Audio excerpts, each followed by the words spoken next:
Hey.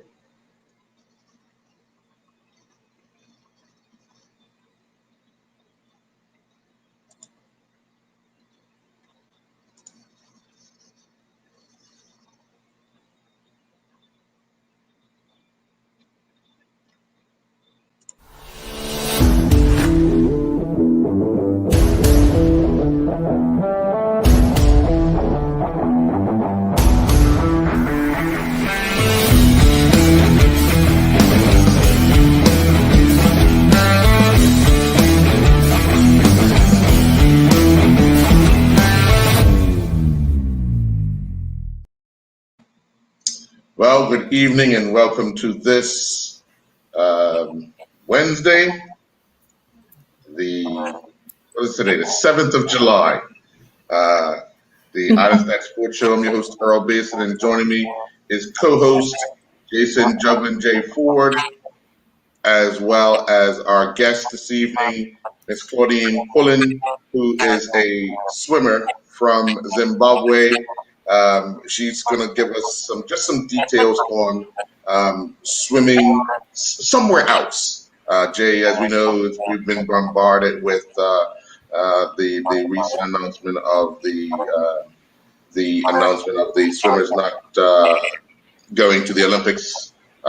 There were other athletes who were not given the same opportunity as well in other sports, but it's been a lot of talk. But I wanted to speak to Claudine because she actually now resides in Bermuda and has been here some 11 years. And Claudine, can you just explain to us what it was like growing up in Zimbabwe and swimming and then going on to represent the country? Yeah, it was great. Zimbabwe is a beautiful country. I didn't know anything else at that point. That was my home. And swimming was very competitive. Zimbabwe is a massive country. We have different provinces, which I guess in the grander scheme of things are just parishes on steroids, let's put it that way. Yeah. So, you would represent your province, and all the provinces would go to swimming meets. And then from there, you would try and make your times to then go on to represent your country. So, yeah, it was very competitive. It was a great atmosphere, a great community. You were always in the pool. These were your people. So, yeah. Yeah. Now, as you stated earlier, you start out as a youngster, and which discipline was it that you kind of leaned towards in order to become the best swimmer you could? Right. So my stroke was 200 backstroke. That was my distance. And my claim to fame was that I beat Kirsty Coventry in that race. And then she went on to be an Olympic gold medalist in that race. So. And how old were you when you beat her?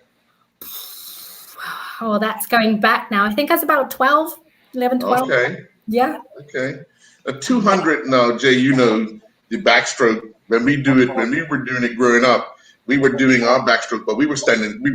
We weren't doing the lengths of the pool because everybody thinks they can swim until they get into a actual swimming pool race and then realize, what I'm doing is not swimming. But could you imagine doing the backstroke 200 meters, which is 4 times? Well, first of all, talk about yourself, Earl. You didn't move anywhere. You was floating. I was. Boss, let me tell you something. My GPS, I couldn't stay in the lane. That was my problem. One leg was always stronger than the other leg because, the sports we played. Sure. So I was always crossing lanes. That's why we done open water. There were no lanes. That was good for me. Taking on the turtles, right? Yeah. That's right. But Claudia, you was talking about because spending many years in Atlanta, and especially around the time when the Olympics came through, and just see how that system works. Obviously, your local meets, then you go to regionals, then you go to now. And listening to you, sounds like the same type of structure that was in Zimbabwe, where you probably have your parish or your province meet first, and then your winners will go to a more national thing.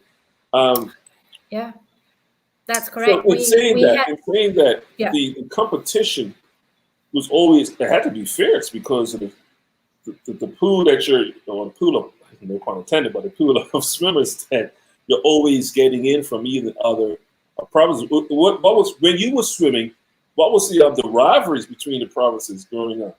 That's got to be some rivals. Oh yeah, definitely. The pool was large, but there was always the same people you would meet. So you were always competing against the same people, and you'd get to a meet and you'd be like, "Oh, I'm hoping so and so's not there. Please don't let them be there," and they'd always be there. So it was great. You had your rivalries, but at the end of the day, you all swam as a team, when you represented Zimbabwe. So you all had to come together. So, I'm still really good friends with a lot of my swimming friends because you did the same thing. You grew up doing the same thing. Swimmers were always, I found, quite disciplined because you had to find time to swim, do your other sports, because I didn't only just swim. I played hockey, I played tennis, I did cross country, I did quite a lot of sports, triathlon. And then you still had to do schoolwork and pass for those exams as well, So you were always in it together, and you got to know your competitors really, really well. Now, you said something just before, Jay. I want to add on to what you asked. You said something that's very interesting that we often talk about here in Bermuda. We compete against the same people week in and week out, which you indicated you do the same thing. So how do you get better, stronger, faster doing it against the same people in Zimbabwe, but we don't get better, stronger, faster against each other in Bermuda? I don't know. I mean,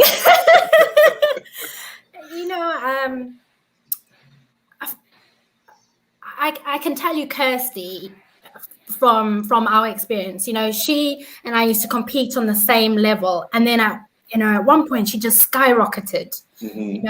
And what she was doing was she was competing with the boys.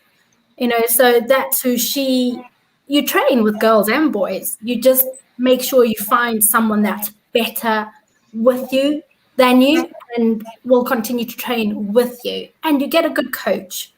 So I think those things are essential when you are training, as well as your diet, what you're eating, what you're putting in mentally. Mental is so huge, because I think after you compete, when you get to a certain level, your speed is all so similar. It's split seconds that are going to make you win that race or lose that race. Right. So mental at the end of the day is going to have to be a strong point. Right. Yeah, Jay.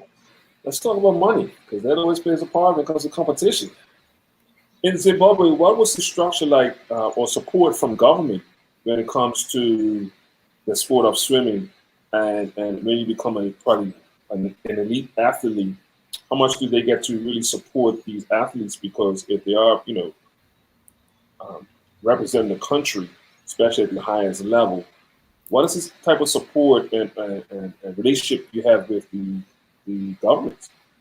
Yeah, so when I was swimming and when I was going for my meets, like when we went to the Junior All Africa Games, we didn't get any support from the government. My parents had to pay for me to go on those events, or we had to fundraise, and I remember, being in our house one day where my dad had to tell my sister she couldn't go on tour because we couldn't afford it.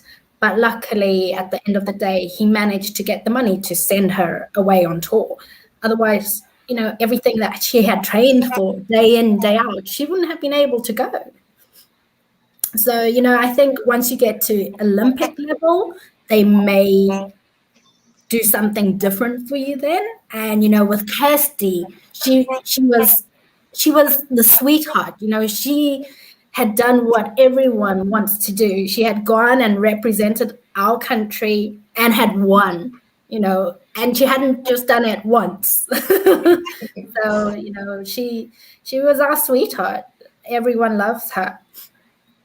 Yeah, just looking at this must have been one of her first returns back after winning medals and so forth, and you could see she was really welcomed home. We kind of do the same thing when we get athletes to achieve so much. But it's interesting that we always think that others have it better. When listening to, and this was the point I was trying to get tonight, was to show people that it's a mind thing of trying to get better, stronger, and faster against your competition, but also for yourself. Yeah, you've got to race against the clock. You've got to race against the clock. It's you against the clock. You know, when you get to a certain stage in your training, because you're going to be beating your competition that's here. Yeah. You are. You know, let's face it. The people who are at the top of their game are going to be beating the competition here, and it's going to be easy for them. Those people have to race against the clock, and that's how they're going to prove, because they're racing against themselves. You know, and that's how they've got to get better. Definitely. Now, Jay, as Pullen entered into the open water swim a few years ago, what was that like? Because it's totally different from swimming in a pool. And I mean, you could go swimming in Bermuda and it really looks nice and all, but when you're racing, it's a bit different. Yeah, it is. And I think mentally, it really scares me. You know, I'm swimming in someone else's home. And like mentally, it used to affect me quite a lot. You know, I would actually have anxiety the day before swimming open water because, you know, what creatures are there? Am I going to get stung by anything? You know, it scares me. I think sometimes that's why I used to do pretty good times, because I'd get in and be like, right, let's go, let's get over it. You know, let's get to the end. It is really mental for me to do it. I love it. I sometimes get distracted by the beautiful things there when I do have time to take a breath to go, oh, what's that? Oh, what was that? Swim.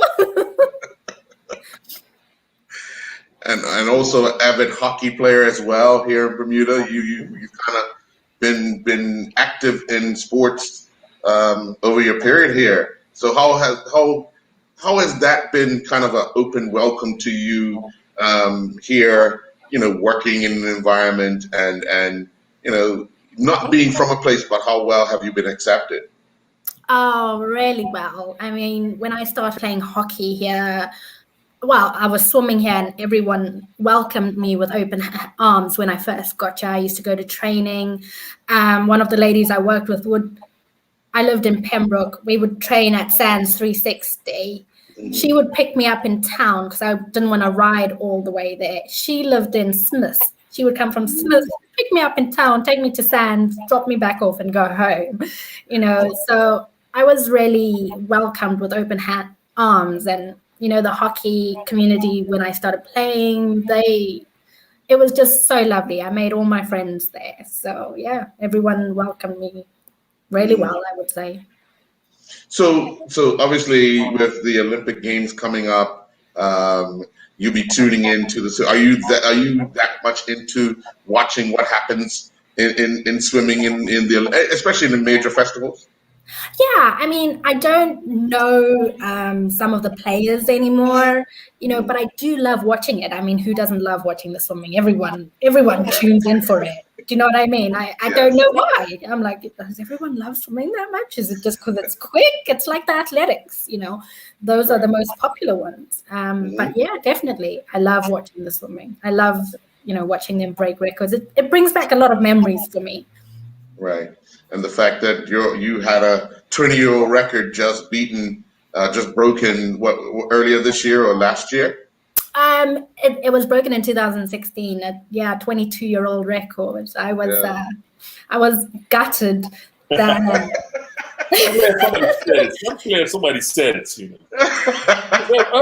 Records are meant to be broken, but no, you said it. See, I like that. As an athlete, I don't want nobody breaking. I know. And after 22 years, I mean, come on. Couldn't they have just left it alone?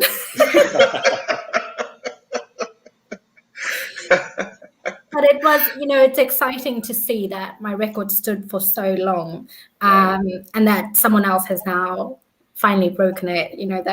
That's always great to see. Well, the good thing is that when records are broken, the recognition of the person that held it for so long remains there for quite some time, especially if the record holder, if that record is broken in a short space of time. Because as you know, when records are broken, they kind of fall, 2 and 3 times over the next 4 or 5 years, and then it stays for a while. But 22 years holding a record, were you that into? Let me just make sure that no one breaks his record this year, especially in the early parts. When you're swimming and you're young, you're just swimming for the love of it and to win. Right. If you get your record, that's just the icing on the cake. It's like, oh, I got a record too. That's great. And then when you get older and you realize more what it means, and you're like, wow, that was so cool. I was actually a really good swimmer. Because sometimes you don't recognize it when you're younger. Right. Well, Claudine, I want to thank you very much for your time this evening. I hope we didn't keep up the little one. No, she's sleeping. Oh, good. Good. Thank you for having me on. But I want to thank it's you always again such for your time. An honor and a privilege. Thank you. Yeah, we'll reach out again sometime soon to see, especially right after the Olympics, to see what impressed you about the swimming portion of the Olympics. Okay? Sounds good. Well, folks, we're going to take a commercial break, and when we come back, we'll be joined by Donna Reyna, the president of the Bermuda National Athletic Association. We'll be right back. We're welcoming back the often featured Whole Food veterans Bragg Live Food Products, renowned for their live probiotic organic raw cider vinegar and savory seasonings. Paul Bragg is the man behind the products and has originated health food stores, restaurants, and spas, and promoted nutrition education through the media, helping lay the foundation for the enlightened way we make healthful choices when we shop for and prepare food. This month we're featuring Bragg Organic Raw and Unfiltered Apple Cider Vinegar and Organic Extra Virgin Olive Oil. Lindo's, why go anyplace else? Yeah, Jay, as we wait for Donna Reyna to join us, let's talk a little bit about the game last night. Obviously, Bermuda bowed out of the Gold Cup preliminaries, going down 4-1 to Haiti. Obviously, three quick goals in a space of 11 minutes in the first half kind of really put us on the back foot, and we never really recovered, even though we did manage to get a goal to make it 3-1, but they went down and got a penalty to make it 4-1. What do you think of the overall performance of the team? That's hard, because what are you judging it on? The last time we saw this team was probably World Cup last year. Few new faces, but the bulk of the team is different. If a lot of these team players would have played in the World Cup qualifiers, we could have said, okay, they're getting better or this, that, and the other. But when we're only getting once a year or once, every 6 months to see these players come together, it's hard to really evaluate. Right. They've almost got to rely on that. And I heard a conversation that he had, is that a lot of it from one of the press conferences, that because a lot of guys have grown up playing together, is a benefit from a lot of teams, because they know these guys have been playing together since 8, 9, 10 years old. Right. So I think in that aspect, they have some great traits. But when you're going against opposition that's almost 100 speed above you in the FIFA rankings, you need a little bit more than just be playing with France. Right. You know what makes me smile though, Jay? It's always the people who talk after the fact. Oh yeah. And they're very critical about anything negative. And you know, I often say this because you often hear me say this. Some people sit and hope and beg that Bermuda lose just so they can point fingers at people they just don't like. It's so funny you said that because I mentioned to a friend who hosts the show, right? Because he's very in tune of hearing, you know, the banter and the chatter or the Twitter world or whatever you want to call it. Mm-hmm. I said, before the game, I said, we didn't hear none of these guys yapping after the 8-1 defeat of Barbados, Mm-hmm. who was actually still above us in the FIFA rankings. Right. So we should have been on par. Last time we played Barbados, what was the score? It was pretty close, right? Yeah. Yeah. So, but with that 8-1 victory, we didn't hear. No, because they were really upset that Bermuda won and won so convincingly. But I told them, I said, look, there was a curse in a way, because now, to the average person who's not paying attention to this team, they saw 8-1 and their expectations of it now went through the roof. Mm-hmm.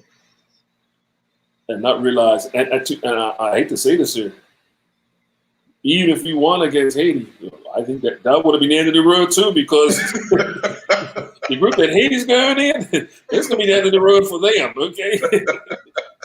Did you see? That's a tall order. It's a tall order. I know. Tall order, Earl. They got thrown in with United States and Mexico right away. No, Canada, United States and Canada. Yeah. Okay. Trinidad go to play Mexico. They play them first. So. Tall order. I just think the fact that we still have the Nations Cup qualifiers and all that to come up soon, which is more international play. I just think, you know, we need to rally behind not just our footballers, but all our sports. And the people who want to be critical, keep it to yourself. Just keep it to yourself. It's hard because when you see behind the scenes actually what's been trying to accomplish. Mm-hmm. And we've seen our national team not just be focused on 11 players. Yeah. We're seeing a national team that is trying to have 2 to maybe even 3 players fight for each position. Mm-hmm. Each position. Now, come with that, that's the challenge of trying to get everybody up on that one level. Yeah. And for years, we had a guy that's way up here, mm-hmm. and 2 guys below him are down here. Mm-hmm. So your strategy will change because you have to compensate somehow, some way. Right. I know we have a worry coming up because obviously we lack height. One of our biggest problems is we lack height.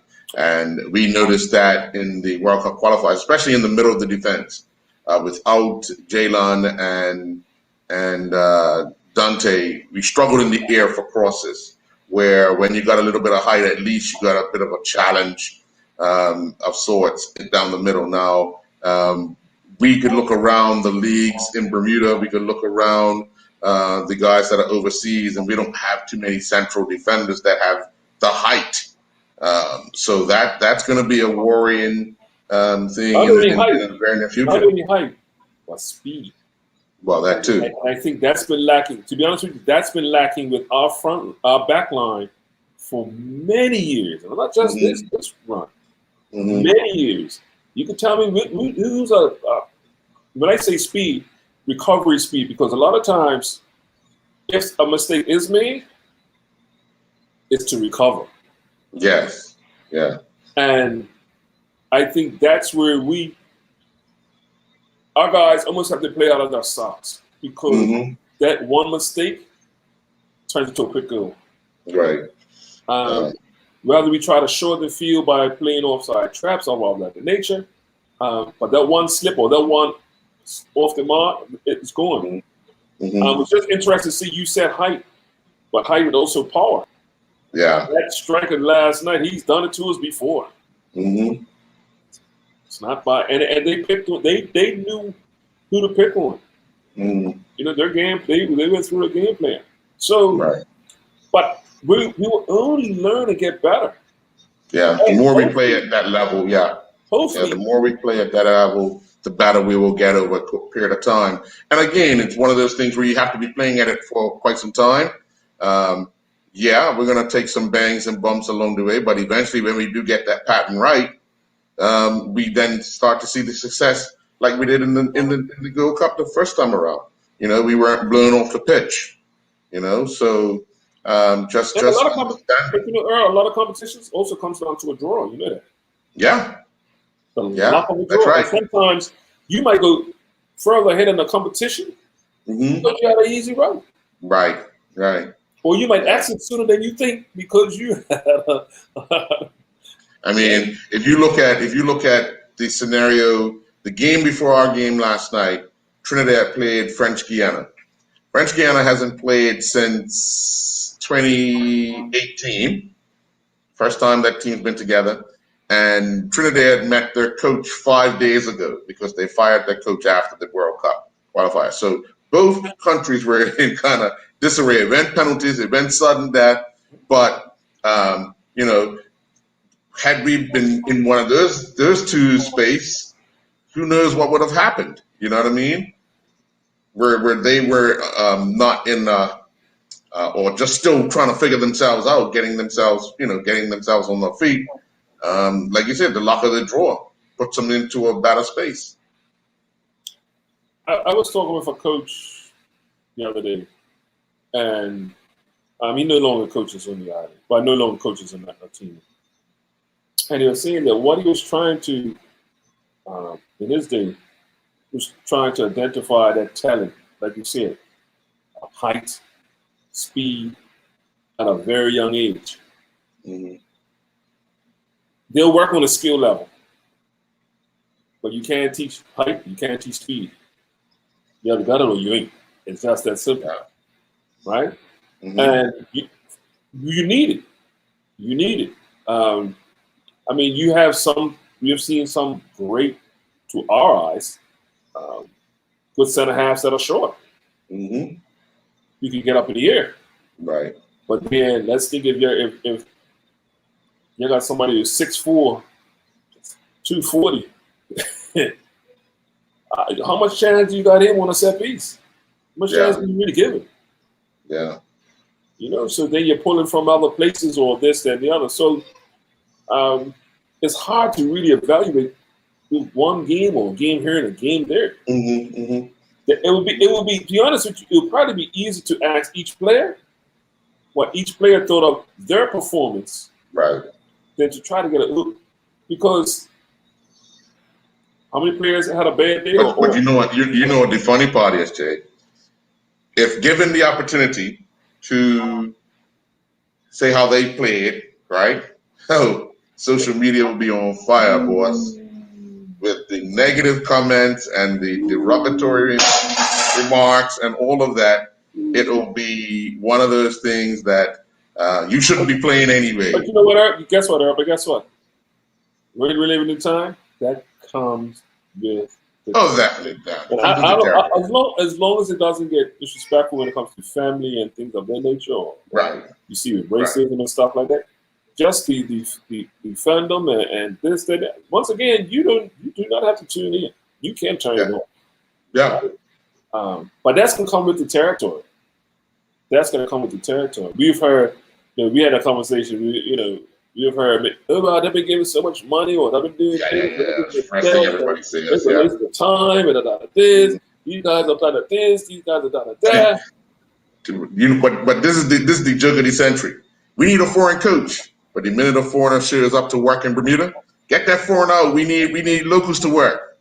You know how much money? And that's the thing is, everybody was a foreign coach. You know how much money that he got to get? Yeah. On the level of coaching that you want. Mm-hmm. There's a lot of foreign coaches out there. I can promise you. I would love to come to Bermuda. And the ones that are suggesting he come, you pay for him. That would probably be most of our money we got. And I mean, there might have been a different scenario 30 years ago, but we used to see these salaries soar. Yes. Soar. And to be honest with you, Earl, across a lot of professional sports, how long do these coaches last? Yeah. What do they call it? The warranty on a coach right now is what, about 3 years? If Yeah. And remember, a World Cup cycle is 4 years. So yeah, figure that out. I mean, it's amazing how Italy getting through the finals of the Euros, but the coach basically almost got chased out of England. Yeah. And how long has Southgate been the coach of England? 2 years? Probably a little bit more than that. From the last cycle, isn't it? No. It's been about 3 years, 4 years, 3 years. 3 years? Yeah. Okay. All right. But trust me, let's make it. Put it this way: if they didn't make the quarters, he would have been going to. Right. But it's made the final, so he's got another contract. It's hard because, once again, sometimes as a fan, you might want this player, you might even want this coach. It might not be available, bro. It could be, or they might be locked in contracts. Yeah, but the other thing is, the person negotiating to get the coach is one thing. The player personnel that the coach has is another. He has to look to see what he can do with that personnel. If it doesn't fit his personality, how much are they willing to sacrifice in order to ensure that he gets what he needs? He or she. Yeah. See, there are some pros when people used to bring in a foreign coach, right? So they basically want a foreign coach to come in to have no bias. Right? No bias. Okay? And I think that's always subjective because coaches will always have their favorites. I don't care what any coach says, they will always have their favorites. Because even if you're a foreigner, when you're told to come to Bermuda, the first thing you ask is, who are the inspirational players? So the minute you see them, in your mind, those are the players that you want to surround yourself with. Yeah. And the thing is, it might even be the best player, most talented player. Right. But it might be that player who takes direction, deportment, the whole nine, is that whatever that coach is looking for, or be that coach is looking for what we call that dog, that no hills bars. Some coaches need one players love that ilk. Right. It's interesting. We always asking for this, asking for that, but I think sometimes we just were a little bit too impatient and want to blow something up so fast. Number one, we don't have the resources. Right. We don't have the resources. Yeah. Well, we're going to take a commercial break, and when we come back, we're going to be joined by the Eastern County Cricket Association President, Mr. Stephen Douglas. We'll be right back. We're spotlighting our old friends Woodstock Farms, who started up 50 years ago in the belief that we need more trustworthy natural food sources. Starting with one product, their line, mostly certified organic, is now more than 250 strong in 10 categories. This month we're featuring accoutrements of the barbecue, for us the pinnacle of home cuisine and one of the few forms of restorative recreation now within our reach. Try Woodstock Organic Sweet Relish, Tomato Ketchup, Baby Kosher Dill Pickles, Sauerkraut, and Hickory and Original Barbecue Sauce. Lindo's. Why go anyplace else? And welcome back. Well, good evening, Mr. Douglas. How are you? Doing very well. How are you? Here he is. Not bad at all. Not bad at all. Well, we're only, 10 days away from the first round of the Eastern County Cup competition for the 2021 series. We know what the capacity has been approved at, which is 2,500. What other protocols? Oh, no? It's lower now? Yeah, lower. Okay. It's been, they did send out a revision. What is it now, 2,000?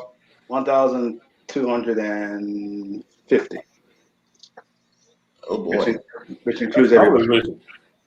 Which includes? Everybody. Okay. All right. Boy. Okay, that's one down. Okay, so what are the other protocols that is required for you guys to hosts or put on this event? First thing, thank you for having me on, and on behalf of my association, as I say, thank you. And there's a lot to be done. First of all, we had to apply to get the safe key beyond the number of 100. And as you saw last week, the minister relaxed it to 275. 75. Right, and our competition attracts a little more than that, so we have to follow the laws of the land, which is a safe key, and we got to just honor everything that is guided by the government. So a lot of the actual work we're done has been making sure that all the players have a time to get those who are not vaccinated, they can get swabbed at a certain time, so they will be COVID-19 free. There's time set aside for all the volunteers from the various organizations that assist, that they are free. And then we got to do a whole lot of extra security and online scanning so they can have data to provide to government in case anything untoward breaks out, which none of us want to happen at this time. All right. In your early, I guess, calculations, how many officials are needed to run one day of Eastern County? Well, we have the Eastern County membership is a total of 17, including myself. Then you have the club that has their staff that runs their organization, that takes care of the bathrooms, runs the bar, the groundsmen that do the field, people that do other, like the plumber that's on standby, electrician on standby, and the other things that the club would need to do to make sure that their club is run, smooth for the day, like the bar staff. Plus you need security. And in this day and age, security seems to get the most money out of everybody's event nowadays. So you need security. You got the media that is there. That's all background people, the media that come in. And then you got the scores.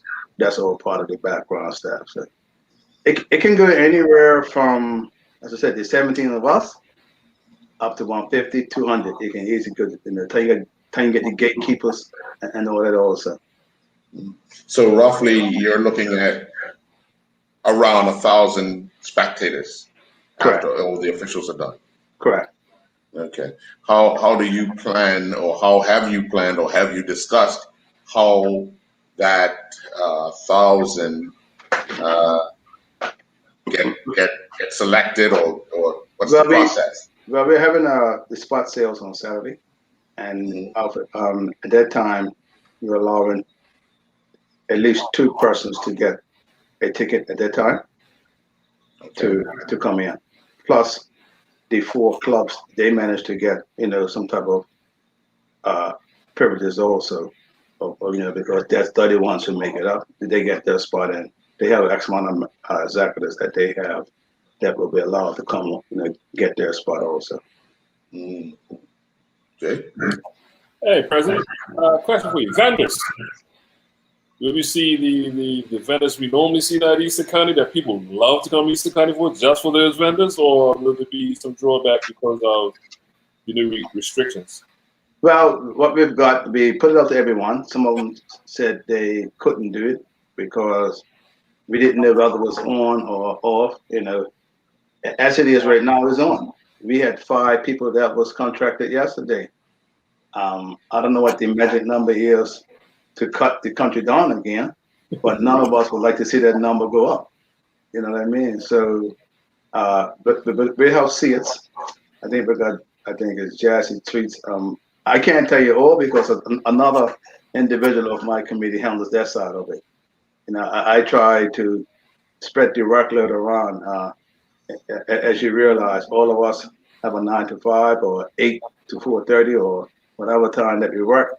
So all of us are putting extra time in to make this event what it is, which I thank them for, because this year it's been a little more little ticklish. And I'd like to thank Mr. Carol Blankendale of the BCB.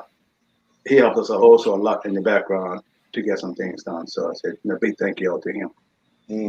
No, obviously, it's going to be a challenge for the host club, Bailey's Bay, to meet the requirements that are obviously you guys and them had to put forth for this approval. What have the talks been like between the ECCA and Bailey's Bay to ensure that everybody's got their corner covered for next week Saturday? Well, we start those talks in February. We start every year as early as possible, sometimes even earlier. But like we have a every month you do this cut off and that's cut off and that's cut off. We've done the best we could thus far. Sometimes because we are the host more or less, we chip in and make sure that things are taken care of. We don't lay the full burden on the club. We try to ask the club to be pretty, the pitch to play on, the outfield, you just cut the bank, and we will organize the spot sales. The Eastern County will do as much as we can with security. We handle the main security for the day, for the game. And we cover all the things like the lunch and etc. like that there. So we basically allow them opportunity to just stay in their club and work hard and provide us with the ground staff that we need to run the competition. And obviously you mentioned lunch, tea. We know that players generally go to the auditorium to have those. What does that look like this year? Well, I think we're looking at doing the tea in the changing room because most guys don't do a lot of tea. Right. And then all depends when it comes to lunch. We can spread them out. And a lot of players don't like if they're betting, they don't eat lunch.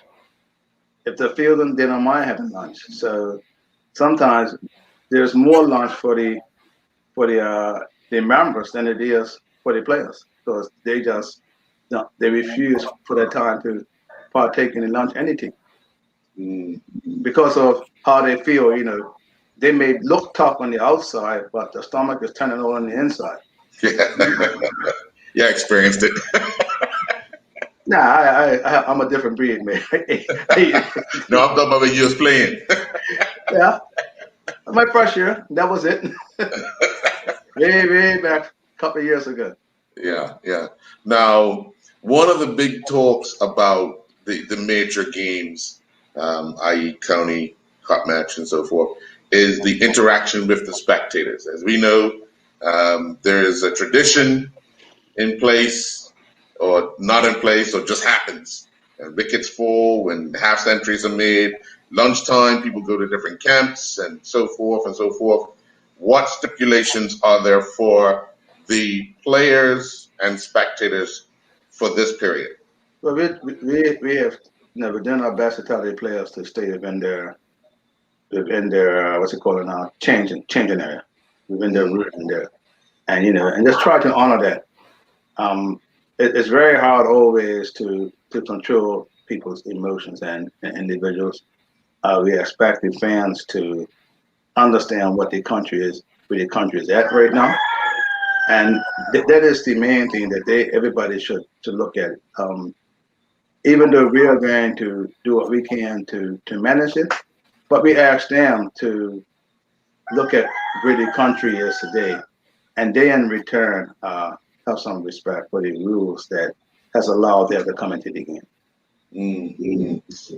Well, we're going to take a quick commercial break, but when we come back, I need you to think about answering this question. The presentation, you usually have it on the field, you usually bring everybody around. What will that look like this year? But we'll be right back. Jason, tell your cousin Kulo. John Barrett & Son, Bermuda's favorite distributor of fine beverages, has brought us a new and refreshing thirst quencher just in time for the approaching warm weather. Hint Water in 7 luscious flavors. Hint Water is slaking the thirst of active people who need pure hydration, low on the glycemic index, and want the kind of taste experience that keeps them coming back to try the next flavor. For those who've been giving water a miss, Hint may win you over. Hint Water. No sugar, no additives, all flavor. Lindo's. Why go anyplace else? And welcome back. Your presentation, sir? Yeah, we will manage it as much as we can. You know, we ask the club presidents to be there to control the flow. Just ask the players, you know, to keep the distance and just make it as smooth as possible. The quicker we have it and finish over with, the better will be for everybody to go to respective ways, and from there we can return back to home and get ready for the next month for the next competition. Jay? A couple of things there, President. Obviously, during COVID, these sporting events, you know, organizations have to be flexible, and a lot of the rules they've had, you know, in a period of time. Has there been any rules that you guys had to be flexible with the teams? For instance, I know that teams have to normally submit their players far in advance who could actually play in the cup. But obviously, with COVID, we're seeing other sports. Instead of having 20 players, allow 23 men or 24 men score just in case somebody does catch COVID and beating up. Have you guys made any adjustments to your rules regarding or relaxing for this period? Our eligibility is, excuse me, eligibility criteria will not change because of that. So if they got a player that breaks down, it gets a score for COVID on a Friday, their team is not. They don't give you the team until the morning of the game. So that's the difference that we have from touring teams and people in these major bubbles. As long as the player has a safe key, they'll be able to partake in the game. So and they have qualified to play in the competition. So if Earl is the #1 batsman and he gets tested on Wednesday, wakes up Thursday morning, his test is positive, and they can bring a batsman in to replace him, or player to replace him, as long as that player is, first of all, is eligible to play in the competition, and the player has a safety. But my question was not the actual eligibility of if he aligned with the club. I know they normally submit players prior to the season. I mean, prior to the series, I should say, of who's going to be eligible, right? So let's take, for instance, for the sake of argument, you played a few years ago. They didn't put your name forward this year, but you have played for the team. So if they need to call on you, would you allow that person back in? The Eastern County rules are a little different from what you're talking about. Once you're eligible, you're eligible. It doesn't matter when you played last or nothing like that there. So what we do the month before the first county game, so I think it was 2 Thursdays ago, the 17th of June was when that was the cutoff date to put in the eligible. Right. And that was for the new players. Any old player that's played, you don't have to register him anymore. Okay. They're already in the system. Similar to cup match. Once you're in the system, you're in the system. That's the process. What about so you mentioned it's sort of hard, but what about the time? Because after the game, because a lot of times, you know, after the game, people just sit around or is there a cutoff time? Because I see with other events, like basically once the game is over, whatever, you're supposed to leave within half an hour. Well, we are trying to cut it off at roughly around 9 o'clock. 9 o'clock is what we've been doing. And this is even before COVID, because of the social life and things that happened in Bermuda in the last few years, working with the police in the eastern area, they have asked us what we just close the bar. So once the bar is closed, you pretty well, you can move away. So we try to close the bar between 9 and 9:30, and this time it'll be 9 o'clock, and hope that people will just disperse them. And obviously, with COVID, there's been many challenges of trying to do anything normal. But what has been some of the biggest obstacles in the way of putting this event on this year? I'll be honest to you, just meeting the COVID guidelines.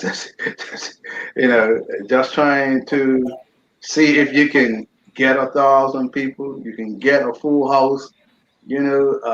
We were all hoping in February, we'll have a normal county game this year. Then the ballooned out, and then we were wondering if we were going to have it. We were going to get permission to have it. And I think the government realizes that people need somewhere to go. They need something to do. Yes, it's not as big as it was previous or used to be, but we need somewhere to go to relax ourselves and actually chill and take some of this tension away that's within the country at times. I always go back to last year when cricket first started. Some youngsters were fighting at Clearwater Beach the first week. The second week they fought at John Smith Beach. The third week they fought at Church Bay. The fourth week cricket played, there was no more fighting.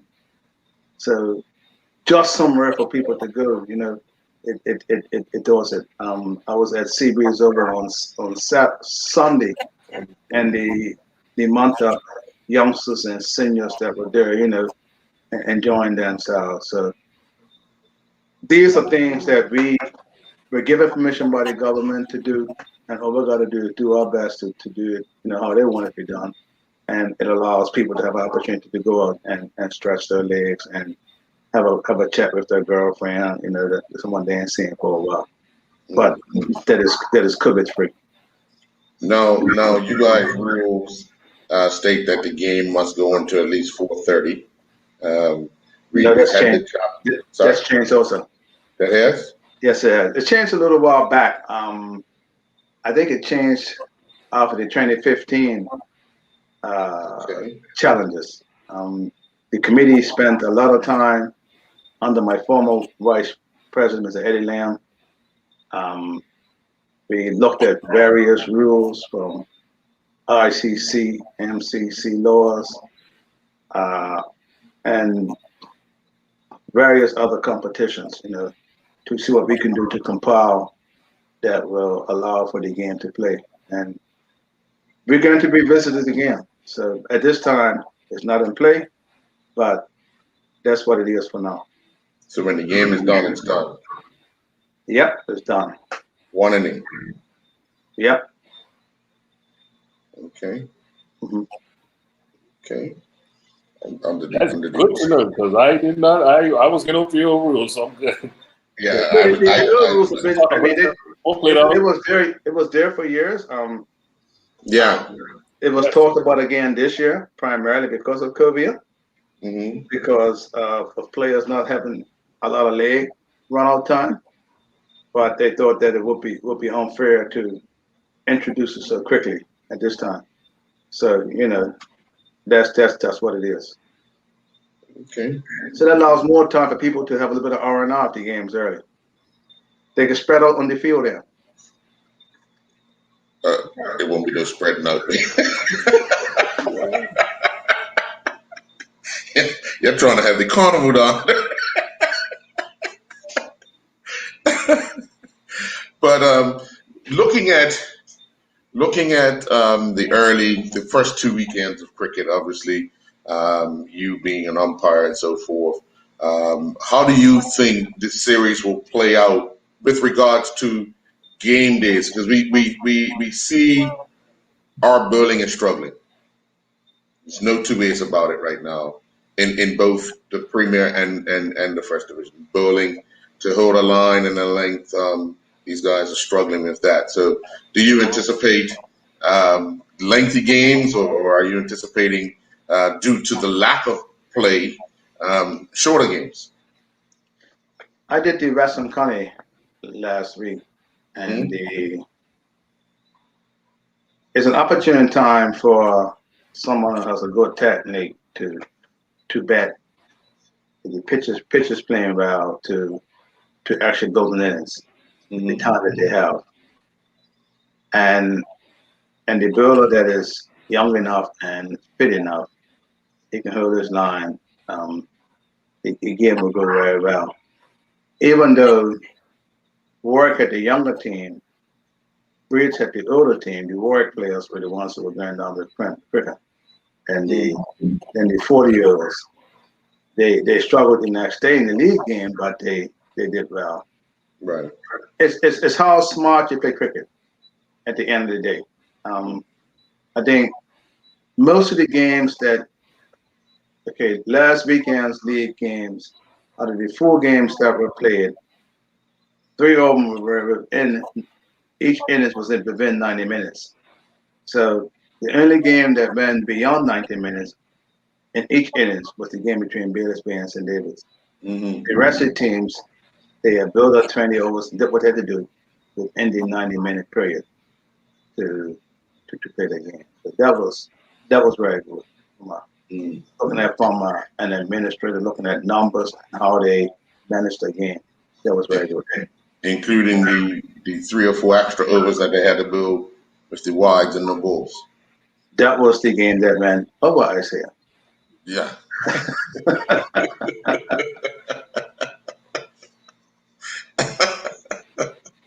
That was the only one that went over. Right. Yeah. Jay? You mentioned, and we just talked, about the game itself. The format, it's a hybrid of open cricket / overs. But how much do you think the 2020 format will or will not affect the format of Eastern County because of, like you said, this could be an opportune time for guys to sit up and bat, but in the format these guys are playing basically for the last 2 seasons, pretty much hasn't called for that. And I say hasn't called for that, hasn't called for the guys staying up there for 2 hours or so. If you mention these guys, the little teams don't by, or the little teams finish by within an hour and a half. Eastern County, we've seen some memorable moments where batsmen have to stay up there for hours to save the team or to save county. But with this 2020 format, how do you think it affects, or if it affects it? It's the players. The players have a different mindset for County Cup. They think any player that plays the Eastern County, that plays cup match, and those big games, Western County, whatever, Central County, they go into those games with a whole different mindset. I can tell you, I'm not a coach, but a lot of coaches will probably wish that their players had that mindset all year for cricket, how they approach those games. You can see, like they come early, they do what they gotta do, they do the warm-ups that you fight to get them to do all year. They have a little chant together. So those days bring out the best in those of them that are strong. Those of them that are not got that character to handle that pressure, then they just will. But most of the time, you get some 1 or 2 players or a couple of players that they thrive for those days, and that's what you need. You just need 2 batsmen to sit up and post a total, and then you can build to one side of the field, and you can contain them whatever you want. But I've noticed that on those days, everybody looks to race the game. The umpires come with a different mindset, and everybody comes with a whole different mindset. So I tell them, when you cross that rope, that's your time. I don't worry about that, But I know that people will turn on in those days. Right. So for the people that are listening and are tentatively listening and want to know this, okay, how many spots are available for county this year? Do you know? All the spots are available, just less numbers can sit on them. That's all. Right. Well, that was the next question. How many people are able to? I said once we get their number, then it'd be the cut, and that's what I'm saying. And currently, right now, there's 2 for every spot we sell. 2 people can sit in that spot for now. Okay. Yeah. Once what's left, they will probably join up with their friend and join in that spot, and because they got a safe key and everything like that. Okay. Okay. And is it first come, first serve? That's correct. So nobody goes see Breeze unless you're going there to get a spot. If you got any business in Bailey's Bay, traffic should be backed up. But everybody's trying different things. You know what I mean? Mm-hmm. Come by boat. Yeah, but that's how Eastern County started, by boat. And then was the Harvey on the other side was Castle Harbor. It was between Yes. Tuckerstown and St. David's.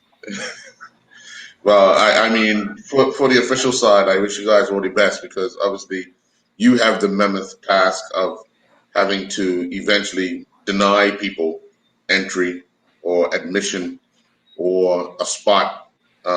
So a week before the event, there's going to be obviously some disappointment. And then we wait to see how it all transpires because the game the following week will take care of itself. It's how we actually get to that point of making sure that everybody in and around the grounds is in and around the grounds safe and in an environment that is safe as well. So, yeah, I envy what you guys got to do this weekend. Yeah, Somebody at the back of the line is not going to be happy. It's no different from the past. Just to be a little more disappointed people. That's all. Right. In the past, we've always had various names thrown at us, and we know what our challenges are. You know what I mean? And we were looking to do something with it. And last year, but because of COVID, we couldn't do anything. We knew that we need to find more spots. We're well aware of that, and we were looking at ways of trying to do that. But once you get shut down, it's hard to really get going, and no clubs have done made any revenue anywhere. So it's real challenging to do different things. Very, very challenging. Get the BTA involved. They get everything they want. You'll be all right. Did they know about cricket? Huh? Did they know anything about cricket? They don't have to. You just tell them what to say. They say it, and it's all passed. So you can get your 250 back. Just a phone call tomorrow. You just give me the name. I'll call them. Yeah, you know, that question there is, right here having a joke about it, but this is a major part of our summer. Yes. Yeah. You know, and sometimes I'm not saying they don't know nothing about it. You know, I know I've talked to them in the past. You know, people from Grotto Bay come over, people from Tuckers Point has come over. You know, we've talked to them also.